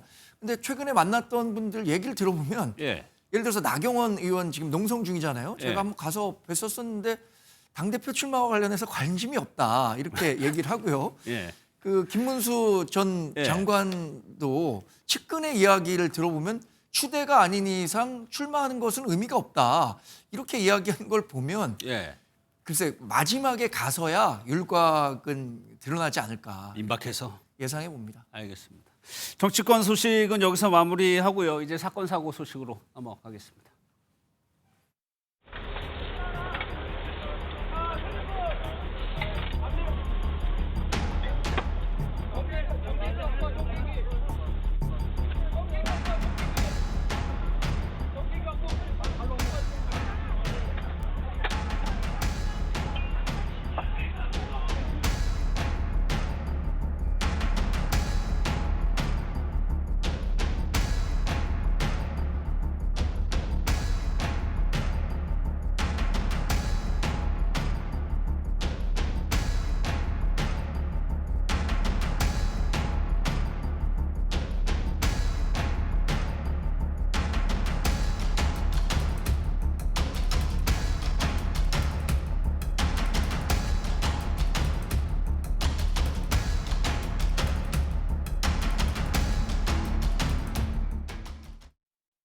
네, 세 분과 이어가겠습니다. 김유진 아나운서, 조우런 변호사, 서정빈 변호사 나오셨습니다. 어서 오십시오. 안녕하세요. 예. 시청역 역주행 사고가 일어난 지 1년이 지났는데 어제 오늘 뭐 비슷한 사고가 계속 일어나고 있습니다. 어제 사건부터 한번 볼까요? 네, 어제 오후 4시쯤 서울 상암동에서 벌어진 일입니다. 50대 여성이 몰던 SUV 전기차가 건물 지하 주차장에서 나오다가 인도를 가로질러서 공원 앞에 있던 벤치를 돌진하는 그런 사고가 있었는데요. 당시 상황을 담긴 이 사진을 보시면 알겠지만 차가 벤치를 덮친 후에도 나무가 있는 화단까지도 좀 차가 걸려서 올라간 듯한 그런 모습을 볼 수가 있었습니다. 이 사고로 안타깝지만 좀 피해자도 나왔습니다. 맞습니다. 그 벤치에 한 40대 남성이 앉아 있었거든요. 이 남성은 돌진하는 차량에 치여서 차량 밑에 깔렸고 구조 당시에 의식과 호흡이 없는 상태였다고 합니다. 이후 심폐소생술을 받으면서 병원으로 이송이 됐지만 안타깝게도 목숨을 잃었다고 전했습니다. 사망했군요. 네. 예. 그러면 조우련 변호사님, 의문은 그겁니다. 왜 멀쩡하던 전기차가 왜 갑자기 돌진을 했느냐거든요. 네, 맞습니다. 이제 운전자의 진술을 좀 보면 경찰에 했던 사고 직후의 진술이 페달을 잘못 조작했다라고 진술한 것으로 지금 알려지고 있습니다. 경찰 관계자는 운전자가 어떻게 된 건지 모르겠다, 정신 없어 했다, 얼마 안 된 새 차였는데 아마도 운전 미숙으로 인한 사고로 보인다고 했고요. 또 음주 그리고 약물 반응은 모두 음성이었다고 합니다. 운전 미숙에 의한 사고로 보인다. 그런데 서 변호사님, 이 차가 전기차고 이 페달이 일반 우리가 알고 있는 차량하고 조금 다른 것 같더라고요. 그 방식이. 네, 그렇습니다. 이제 전기차 같은 경우에는 이제 가속 페달을 발에서 뗐을 때 제동이 이제 시작이 되고 또 결국에는 자동차가 그대로 멈출 수 있는 그런 방식의 원 페달 드라이빙 조작 방식이 일반적입니다. 페달을 떼면? 네, 그렇습니다. 그러다 보니까 사실 우리가 일반적인 그런 기름차를 운전할 때랑은 이 페달 조작 방식이 사뭇 다릅니다. 우리가 생각을 해보면 일반적인 기름차 같은 경우에는 차를 멈추려고 할 때 우선은 뭐 가속 페달에서 발을 떼야 되지만 결국에는 멈추기 위해서는 브레이크를 밟게 되고 또 멈춰있기 위해서는 계속 그 브레이크를 밟고 있어야 합니다. 그렇죠. 그런데 이제 이런 전기차 같은 경우에는 원 페달 드라이빙 이런 기술 때문에 완전히 발을 그냥 페달에서 떼고만 있어도 멈추는, 그래서 조작 방법이 사뭇 다르기 때문에 이 점으로 인해서 이제 운전자들이 혹시라도 급박한 상황에서 이 가속을 멈추고 제동을 하기 위해서 페달을 잘못 밟는 경우들이 발생할 수 있다라는 겁니다. 그래서 지금 이 사건 역시도 이 전기차가 사고 차량이었고, 그래서 경찰 입장에서는 이러한 특수한 그런 제동 방식 때문에 발생한 사고가 아닌지 이 점을 상당히 염두에 두고 조사를 하고 있다라고 알려졌습니다. 시청역 사고도 그렇고 의뢰 이렇게 차량이 돌진하는 사고가 일어나면 운전자들은 일단 급발진을 주장한단 말이에요. 맞습니다. 시청역 참사를 한번 되짚어 보면요. 당시에 차량이 역주행을 하면서 인도로 돌진해서 이제 보행자를 덮치게 되면서 9명이 사망하고 6명이 중상을 입었습니다. 그런데 당시에 운전자는 사고 초기부터 차량 이상으로 인한 급발진이었다. 이런 내용을 계속해서 주장을 했거든요. 하지만 수사와 재판 과정에서 살펴보니 가속 페달을 브레이크 페달로 오인해서 이제 잘못 조작한 것으로 사고 원인이 드러나기도 했습니다. 그럼 조 변호사님, 운전자들이 주장하는 이 급발진이라는 건 차량이 내 의지와 내가 조작한 거하고 다르게 움직였다는 얘기잖아요. 맞습니다. 이제 본인의 의지와는 무관하게 급가속을 해버리는 상황을 이제 우리가 급발진이라고 칭할 수가 있는데요. 사실상 대부분의 사고에 대해서, 그러니까 급발진이라고 주장하는 사고에 대해서 급발진이라고 주장은 하지만 실제로 따져보면 전문가들의 의견은 대부분이 이제 오조작, 그러니까 본인의 과실로 인해서 아까 변호사님이 말씀하신 페달을 혼동해서 브레이크를 밟아야 되는데 엑셀을 밟았다든지 그런 부분이 많다라는 겁니다. 실제로도 이런 급발진이 일어날 가능성이 높진 않죠. 일단 전문가들의 의견에 따르면 기계의 문제에 뭐 오류라든지 결함이 생길 수는 있겠지만 그런 기계 구동 방식에 의해서 급발진이 생길 가능성은 거의 없다고 합니다. 그럼에도 불구하고 이제 기계가 요즘 굉장히 발전을 하고 인간이 수동적으로 조작하는 방식이 점점 적어지다 보니까 오류의 뭐 존재 자체를 부정을 할 수는 없겠지만 일단 지금 대외적으로 나온 어떤 판결이라든지 사건에 있어서의 급발진이 인정된 사례는 없다고 보시면 됩니다. 그럼 조 변호사님, 운전자들이 이런 사고를 낸 운전자들이 계속해서 급발진을 주장하는 이유는 뭐라고 봐야 돼요? 그 부분에 대해서도 이제 전문가들은 이게 급발진이 아니라 인간의 착오 그리고 착각으로 만들어낸 그러니까 신념, 본인의 믿음의 현상이라고 많이들 말을 하는데요. 자신이 운전을 평소에도 뭐 잘했다라고 한다면 본인이 브레이크를 밟아야 될 상황에서 엑셀을 밟았다라는 사실조차 본인이 이거를 받아들이지를 못한다는 겁니다. 그렇기 때문에 급발진을 계속해서 주장을 한다는 거죠. 실제로 시청역 참사 이후에 급발진을 주장하는 사례가 늘어났다면서요? 맞습니다. 국가수가 밝힌 바에 따르면 2020년부터 24년까지 급발진 의심 신고가 400건이 넘게 들어왔다고 해요. 그런데 그중에서 인정된 사례는 단 한 건도 없었습니다. 그럼에도 불구하고 왜 자꾸 급발진 주장 사례가 이렇게 늘고 있는 것인가 여러 가지 추측을 해볼 수 있는데 그중에 하나는 그 관련된 사고, 그러니까 급발진을 주장하는 사고가 언론에 자주 노출되다 보니까 이제 그런 것 때문이 아닐까, 일단 그렇게 주장하고 보는 것이 아닐까 이런 추측이 나오고 있습니다. 하지만 급발진을 주장을 해도 이제 이걸 입증하기가 굉장히 어려운 문제인데요. 왜냐하면 지금 입증 책임이 소비자에게 있기 때문에 이제 그걸 현실적으로 입증하기가 매우 어려운 구조이기도 하고 이 차량 소유주인 한 개인이 차량 제조사인 이 기업을 상대로 법적 분쟁을 벌인다는 것도 굉장히 부담스러운 부분이라고 할 수 있습니다. 또 하나 현재 기술적인 측면에 있어서도 급발진 여부에 대해서 입증할 수 있는 그런 기술적인 장치가 많지 않다고 전해지고 있습니다.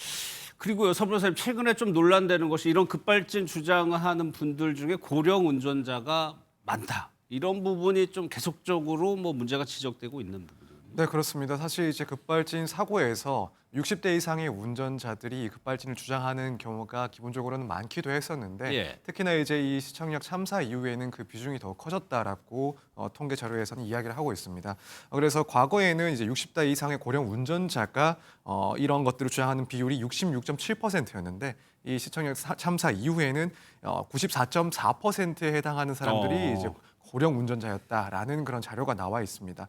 사실 이렇게 고령 운전자가 급발진을 주장하는 경우가 많은 이유에 대해서 조금 생각을 해보자면 일단 나이가 많이 들면 어쩔 수 없이 젊었을 때보다 페달을 오인할 수 있는 가능성은 상당히 높아진다라고 보는 게 맞는 것 같습니다. 신체 능력이 아무래도 좀 저하될 수 있습니다. 뭐 인지력이라든가 혹은 순발력 등이 조금은 낮아질 수밖에 없기 때문에 이런 페달을 오인해서 발생하는 사고에 상당 비중을 차지하는 게 일단 맞지 않나라는 생각이 드는데 반대로 이제 고령 운전자들 같은 경우에는 한편으로는 운전 경력이 상대적으로 길 수밖에 없습니다.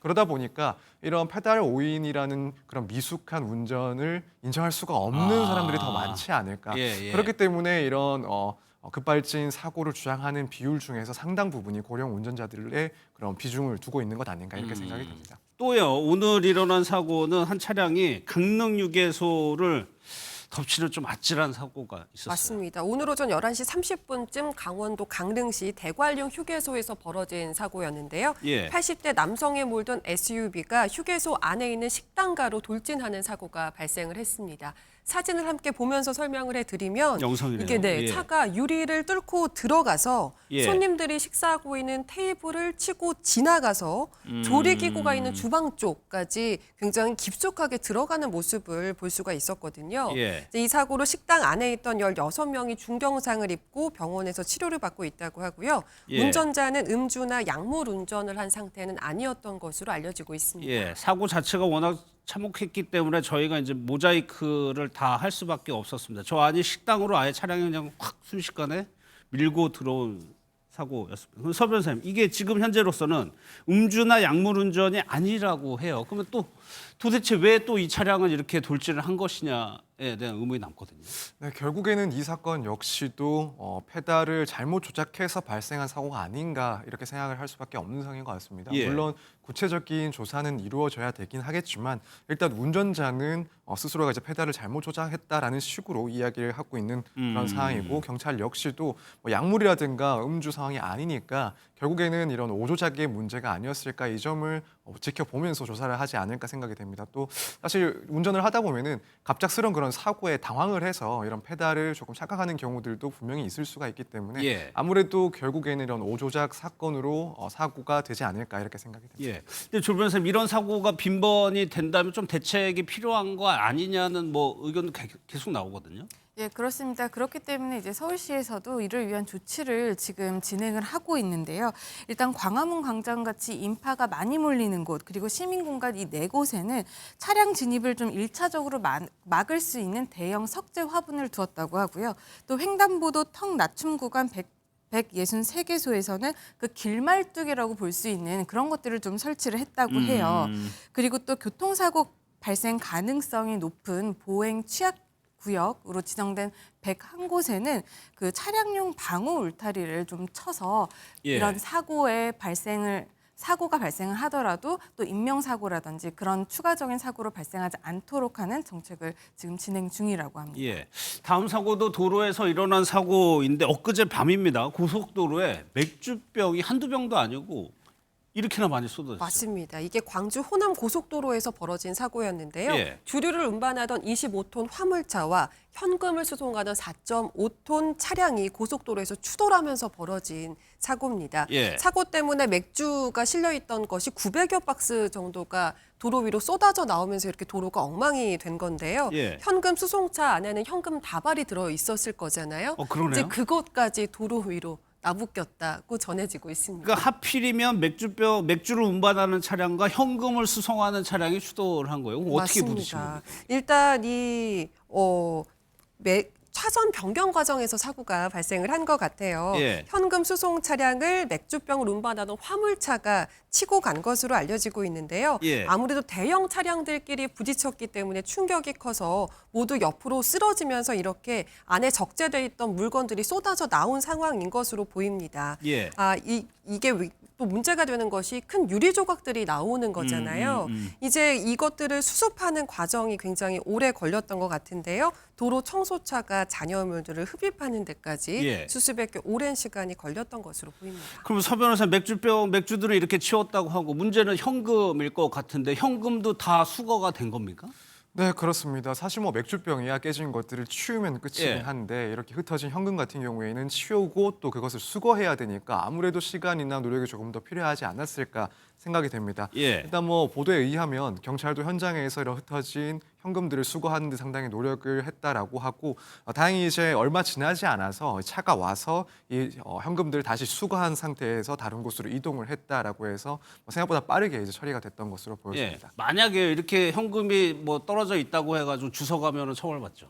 네, 그런 것들은 결국에는 뭐 유실물에 해당을 해서 이것을 동의 없이 가져가는 경우에는 그렇죠. 뭐 절도와 비슷하게 생각을 하시면 됩니다. 그렇게 해서 처벌이 될 수가 있습니다. 예, 또요, 이렇게 맥주병이 뭐 이렇게 쓰러지는 사고가 종종 있어요. 맞습니다. 예. 도로에 맥주병이 쏟아지는 사고가 생각보다 빈번하게 발생하고 있는데요.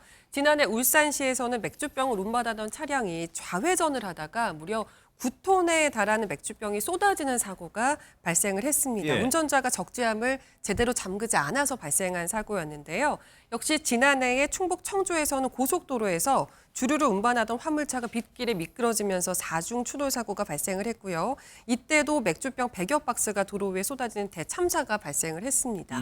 사실 이런 종류 사고 기사에서 우리가 이후에 쏟아진 병의 잔해들을 뭐 지나가던 시민들이 함께 정리해줬다. 예. 이런 종류의 내용까지도 종종 보게 됐던 것 같은데요. 그렇다고 해서 사고가 좀 미담으로 포장돼서는 안 되지 않을까. 좀 경각심을 가질 필요가 있을 것 같습니다. 그럼 조 변호사님, 이렇게 맥주병이 특히 맥주병 사고가 많은 이유도 뭐 특별히 있을까요? 사실 이 부분은 아무래도 차량을 운전을 하면서 뭐 실수가 발생을 해서 사고가 나서 어쩔 수 없이 맥주병이 쏟아진 거는 우리가 그 과실을 좀 탓하기가 좀 애매합니다. 그런데 이렇게 사고가 났을 때 적재함이 쉽게 풀린다든지 아니면 애초에 적재함을 실을 때 제대로 이거를 단단하게 묶지 않아서 흘러내린 부분에 대해서는 그 운전자에게 과실을 충분히 물을 수 있는 사안이거든요. 대부분의 사안에 있어서 이렇게 적재함이 제대로 잠기지 않거나 아니면 허술하게 잠겨서 이렇게 풀려서 맥주병이 쏟아지는 경우들도 많다라고 하고요. 또 하나는 이제 도로 상황이 도로가 이렇게 구불구불한 길에 있어서는 급 커브를 돌다 보면 차량이 좀 흔들릴 경우가 있습니다. 그리고 화물차 같은 경우에는 급 커브를 돌다가 이게 쏟아질 수 있는 부분도 있기 때문에 도로 구조적인 문제, 그리고 운전자의 과실 문제, 그리고 적재를 함에 있어서의 과실 문제가 여러 가지로 결합된 사건이 아닐까 생각이 듭니다.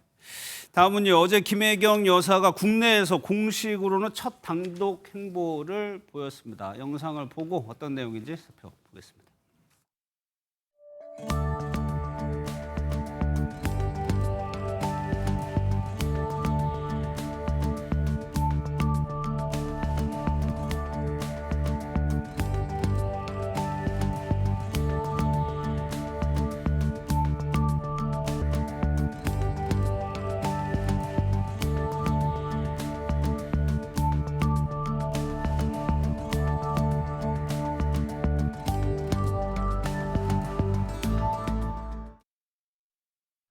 사진으로 간략히 봤습니다만 어떤 행사였나요? 네, 바로 제4회 여성 기업 주간 개막식이라는 행사였습니다. 국내 여성 기업인들을 만나서 격려하는 시간을 가진 건데요.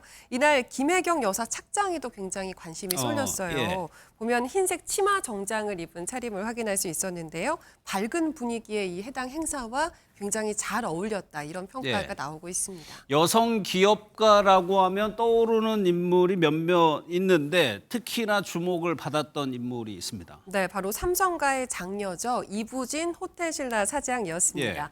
김혜경 여사가 앉았던 그 헤드 테이블에 같이 앉았는데 바로 옆자리에 앉아 있었다고 전해지고 있어요. 두 사람의 의상을 보면 공교롭게도 블랙 앤 화이트였습니다. 이게 어떻게 보면 흑과 백으로 대비되기도 하지만 또 한편으로는 맞춘 것처럼 잘 어울리는 색상이기도 하거든요. 그러네요. 또 이게 영부인과 또 여성 기업인들 중에서 인지도 명예에서는 거의 탑이잖아요, 이부진 사장이. 이 두 사람의 만남이, 이것도 이게 첫 만남이었기 때문에 함께 자리했던 여성 기업인들 사이에서도 굉장히 화제가 됐다고 알려지고 있습니다. 그런데 조 변호사, 이부진 사장은 뭐 역대 영부인과의 만남이 많이 주목을 받았어요, 사실. 예, 그렇습니다. 이제 이부진 사장의 경우에는 전 영부인들과의 그런 케미가 많이 주목을 받았었는데요. 전 영부인인 김건희 여사와도 지난 2023년 두 차례 행사장에서 만남을 가진 걸로 또 그러니까 말이 있었습니다. 화제를 모았죠. 어제 김혜경 여사가 참석한 그 여성 기업인 행사에서 이제 2023년에 김건희 여사와도 만났었던 건데요. 그때 그 자리 말고 또 다른 행사에서도 두 사람이 만났었는데 그때는 이부진 호텔신라 사장이 공개석상에서 이제 마이크를 잡고 해외 순방 때마다 한국 문화를 알리기 위한 노력에 감명을 받았다라는 말도 했습니다.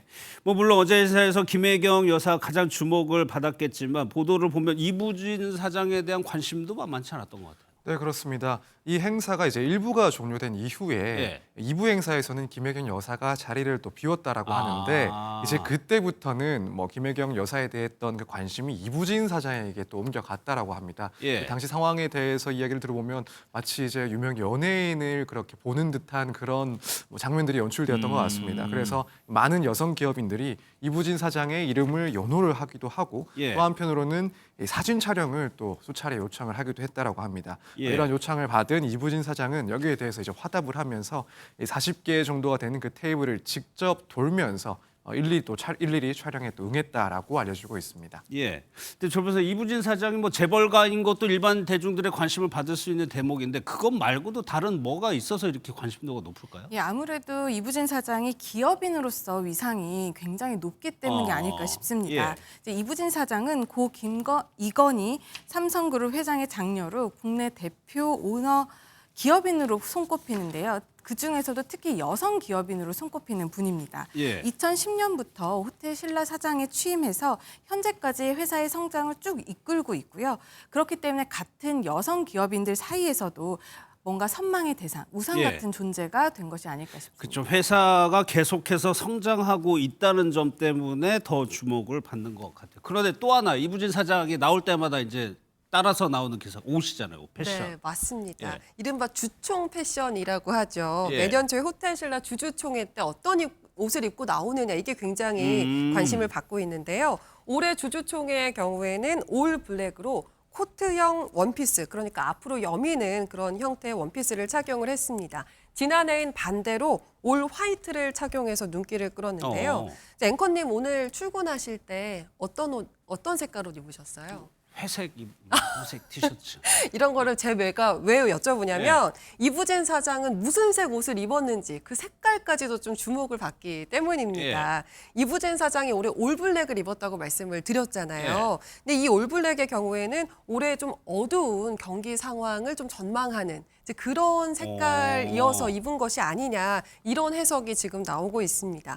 여성 CEO 중에서 워낙에 좀 손에 꼽히는 분이고 유명한 분이기 때문에 패션 자체도 화제가 되지만 그 안에 담긴 메시지까지 여러 해석들이 좀 나오고 있는 것 같습니다. 뭐 재벌가기 때문에 이런 옷들이 상당히 뭐 고가의 옷, 뭐 명품이지 않느냐 뭐 이런 생각도 들지만 의외로 저렴하다면서요, 옷이. 네, 명품이 많긴 많죠. 근데 명품이 있긴 있고. 네, 그렇기는 한데 또 그렇지 않은 경우도 있어서 그게 더 주목을 받았던 것 같아요. 지난해 1월에 이사장을 맡고 있는 장학재단의 장학증서 수여식이 있었는데요. 여기서 국내 디자이너 브랜드에 11만 원대 투피스를 입고 등장을 한 거예요. 그럼 저렴한 거죠, 11만 원대. 왜냐하면 이부진 사장의 연봉이 17억 정도 된다고 하거든요. 이 연봉을 감안했을 때 굉장히 비교적 저렴한 가격이었다 이렇게 해서 주목을 받았는데 그 저렴한 가격대에도 또 평소 선호하는 차분한 스타일을 또 소화할 수 있는 그런 걸 보여줬다. 그래서 좋은 평가가 나왔었습니다. 근데 아무래도 당시 행사가 이 학생들이 참석하는 그런 행사였기 때문에 의상도 그런 쪽으로 좀 신경을 써서 입었던 것 아닐까 그런 추측이 나오고 있습니다. 앞서 호텔 신라를 맡은 이후로 회사가 계속 성장을 하고 있다라고 언급을 해드렸는데 사실 조 변호사님 이부진 사장의 경영 능력이 몇 차례 좀 조명을 받았었어요. 네, 그렇습니다. 이제 고 이건희 회장의 장녀인 이부진 사장이 지난 95년에 삼성복지재단에 처음 입사를 하면서 첫 사회생활을 시작을 했고요. 2001년부터에는 호텔 신라에서 본격적인 경영 수업을 받았습니다. 그리고 2010년 호텔 신라 대표 이사로 취임을 한 이후에 굉장히 공격적인 확장 전략을 진행을 했고요. 그 결과 회사가 굉장히 성장하는 결과를 맞았습니다. 그리고 특히 이부진 사장 같은 경우에는 리틀 이건희로 불릴 만큼 굉장히 냉철한 성향을 갖고 있다라고 하는데요.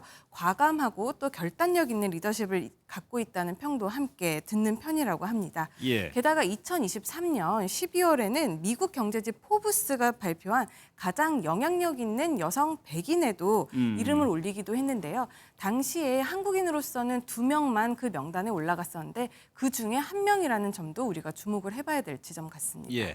또 한 명이요. SK의 최태원 회장의 장남이 SK를 떠났다? 이런 맞습니다. 뉴스가 있던데요. 네, 최근에 근무하고 있던 SK 이노베이션을 그러니까 퇴사를 해서요. 바로 내일 세계적인 컨설팅 그룹으로 이직할 예정이다. 이런 소식이 전해졌습니다.